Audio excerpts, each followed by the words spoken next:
Kapitlu 18. U qam Abraham u għamel dak kollu li ordnalu Alla. U ħal irġiel kollha ta' daru u dawk li kien xtara bi flusu u ħatimhom bħalma kien ordnalu Jahwe. U ma kienx fadal wieħed li ma nħatinx, u Abraham u ibnu Ismael inħatnu fil-laħam ta' ġisimhom. Ismael kellu 13 sena meta nħaten fil-laħam ta' ġismu. U fit-tielet jum Abraham ħareġ mill-arix tiegħu u qad bil-qiegħda fil-bib biex igawdi sħana tax-xemx waqt lu ġieħ f'ġismu. U Jahwe derlu fil-pjanura ta' Mamri u bagħat 3 anġli li jservu biex iżuruh. U kien bil-qiegħda fil-bib tal-arix. U refa' għajnejh u ħares. U wara mill-bogħod kienu ġejjin 3 il-ġiel. U għamu mar jiġri l-axħom u mill-quddiemhom u daħħalhom f'daru. U għalilhom, jekk jien sibt favur f'għajnejkom, idħlu u kulu gidma ħobs.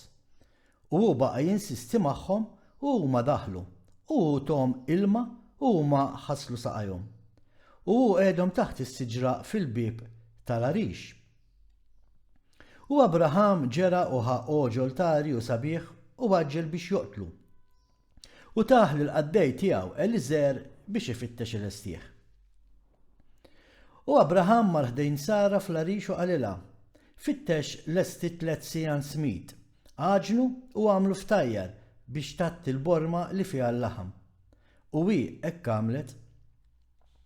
U Abraham ħaffef u ġab qudiemhom butir, ħalib, ċanga u laħam tal-muntun u tawhomlhom qudiemhom biex jieklu sakemm il-laħam tal-oġol kien sar biżżejjed u huma kielu. U meta spiċċaw jieklu wieħed minnhom qallu: nerġa' niġi għandek skont iż-żmien tal-ħajja u wara Sara martek ikollha ibn.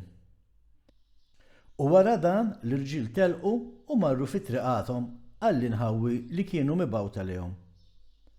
F'dak il-jiem in-nies kollha ta' Sodom u Gomorra u tal-5 tibliet kollha kienu tassew ħżiena u mid-dimba kontra Jahwe.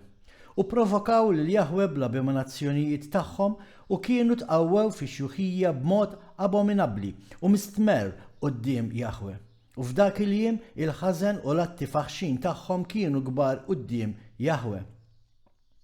U farthom kellhom wied kbir ħafna, madwar nofs jum mixi. U fih kien hemm funtani tal-ilma u kien hemm kwantità kbira ta' veġitazzjoni madwar l-ilma. U n-nies kollha ta' Sodom u Gomorra kienu jmorru hemm 4 darbit fis-sena man-nisa tagħhom u wliedhom u dawk kollha li kienu jappartjenu lilhom u hemmhekk kienu jifirħu bit-tamborini u sfin. U fil-ħin li kienu jifirħu kienu jqumu u jaqbdu lin-nisa tal-ġar tagħhom u xi wħud lill-bniet verġni tal-ġar tagħhom u kienu jgawduhom. U kull raġel kien jara li martu jew bintu fidejn il-ġar tiegħu u ma kien jgħid xejn. U kienu jagħmlu hekk minn filgħodu sa bil-lejl u wara jmorru lura d-dar. Kull raġel lej daru u kull mara fl-arix tagħha. U dejjem għamlu hekk 4 darbiet fis-sena. Ukoll meta frustier kien jiġi fl-ibliet tagħhom u jġib oġġetti miegħu li jkun xtara bil-ħsieb li jużhom hemm, in-nies ta' dawn l-ibliet kienu jinġabru. Irġiel, nisa u tfal, żgħar u kbar, u jmorru fuqu u bil-forza jaħdulu l-oġġetti tiegħu. Jagħtu xi ftit lil kull raġel sakemm ma kien jieqpa' xejn mill-oġġetti kollha ta' sidhom li hu jkun ġab ġol-pajjiż. U jekk sit l-oġġetti kien jitlewwem magħhom u jgħid x'inhu dan li għamiltuli, kienu jersqu lejh wieħed u kull wieħed jurih il-ftit li jkun ħa u jinkuh billi jgħidu: jien ħadd biss dak il-ftit li inti tajtni. U meta jkun sema dan minn għandhom kollha, kien iqum u jitlaq minn ħdejhom bidwejjaq u qalb mimlija imrar. Imbagħad huma l-koll kienu jqumu u jmorru għal warajh u jkeċċuh il-barra mill-belt bajjad kbir u qa. U kien hemm raġel mill-pajjiż ta' Elam li kien sejjer bil-kumdità matul it-triq, rikeb fuq il-ħmar tiegħu li kien qiegħed iġorr mantel fin ta' kuluri tal-addasa u l-mantel kien marbut b'ħabel mal-ħmar. U r-raġel kien fuq il-vjaġġ tiegħu għaddej mit-toroq ta' Sodoma meta x-xemx niżlet filgħaxija. U hu baqa' hemm sabiex iqatta l-lejl hemm. Imma ħadd ma rid idaħħlu ġo daru. U f'dak iż-żmien f'Sodoma kien hemm raġel ħażin u brikkun. Wieħed jinqala biex jagħmel il-ħażen u kien jismu Ħadad. U refa' għajnejh ura lill-vjaġġatur fi triq tal-belt u mar ħdejhu qallu: Min fejn int ġej? U fejn int sejjer? U r-raġel qallu: Qiegħed nivvjaġġa minn Hebron għal Elam minn fejn jien, u jienu għaddej minn hawn niżlet ix-xemx, imma ħadd m'għandenja li jdaħħalni f'daru għalkemm jien għandi ħobs u ilma u wkoll tiben u għalfa l-ħmar tiegħi u ma jonqosni xejn. U Ħadad wieġbu qallu: Dak kollu li għandek bżonn jien natik, imma fit-triq m'intix ħatgħaddi l-lejl. U Ħadad ħadu d-dar tiegħu u neħħa l-mantell bil-ħabel minn fuq il-ħmar u ħadhom f'daru. U hu ta' tiben u għalf għal-ħmar sakemm il-vjaġġatur kiel u xorob fid-dar ta' Ħadad. U qatt hemm dak il-lejl. U filgħodu l-vjaġġatur qam kmieni biex ikompli l-vjaġġ tiegħu meta Ħadad qallu: Stenna, għenni lil qalbek bloqma ħobs, imbagħad mur. U r-raġel hekk għamel, u hu baqa' miegħu u t-tnejn kielu xorbu flimkien matul il-ġurnata meta r-raġel qam biex jitlaq. U Ħadad qallu: Ara il-ġurnata dal-waqt intemm, għalhekk jaqbillek teqpa l-lejl kollu ħalli qalbek titenna, u tant insista miegħu li hu baqa' hemm il-lejl kollu. U fit-tieni jum u qam kmieni biex jitlaq lem meta Ħadad insista miegħu u qallu: Għenni lil qalbek b'gidma ħobs, u mbagħad mur. U hu baqa' u kiel miegħu ukoll fit-tieni jum. U mbagħad ir-raġel qam biex ikompli l-vjaġġ tiegħu. U Ħadad qallu: Ara, issa l-ġurnata waslet biex tintemm. Iqpa' miegħi u għenni lil qalbek u filgħodu qom kmieni u mur fi triqtek. U r-raġel ma rridx jeqpa', imma qam u xett is-sarġ lill-ħmar tiegħu u waqt li kien qiegħed ixett is-sarġ lill-ħmar tiegħu, il-mara ta' Ħadad qalet lil żewġha: Ara, dan ir-raġel qatt magħna jiekol u jixrob għal jumejn, u hu ma tagħna xejn, u issa ħajitlaqna mingħajr ma jagħtina xejn. U Ħadad qalilha: Oqgħod kwieta.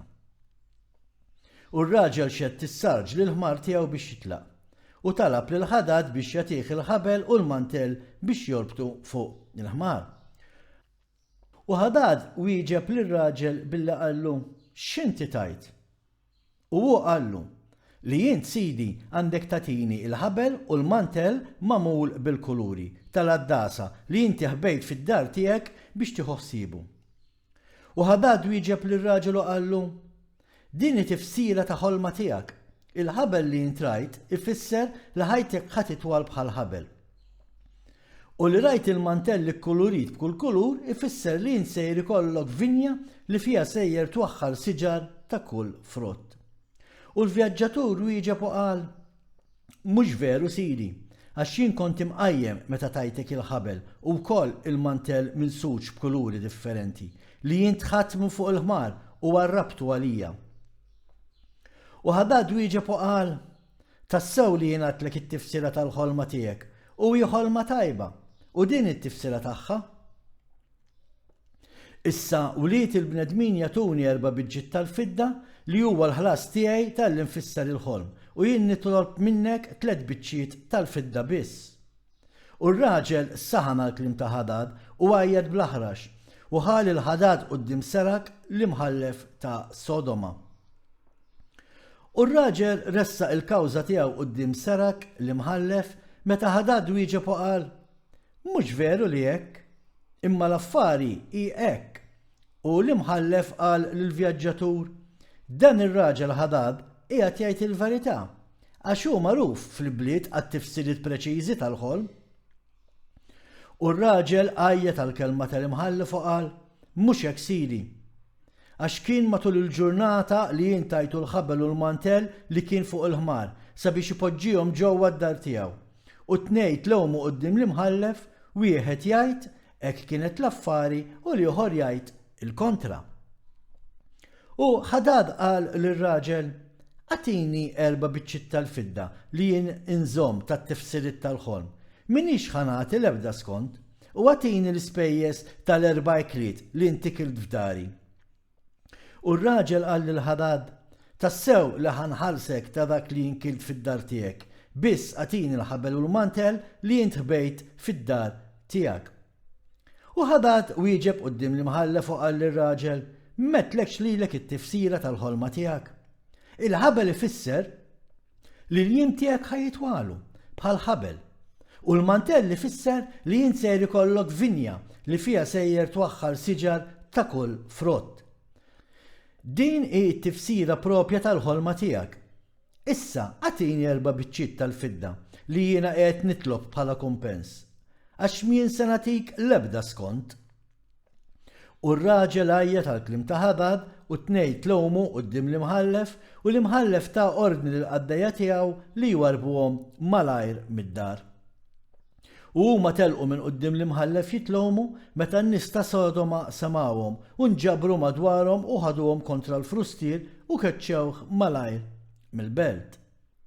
U r-raġel kompla l-vjaġġ tiegħu fuq il-ħmar tiegħu b'qalb mimlija mrar, jilmenta u jikpi. U waqt li kien sejjer beka għal dak li kien ġralu fil-belt korrotta ta' Sodoma. Tmiem il-kapitlu.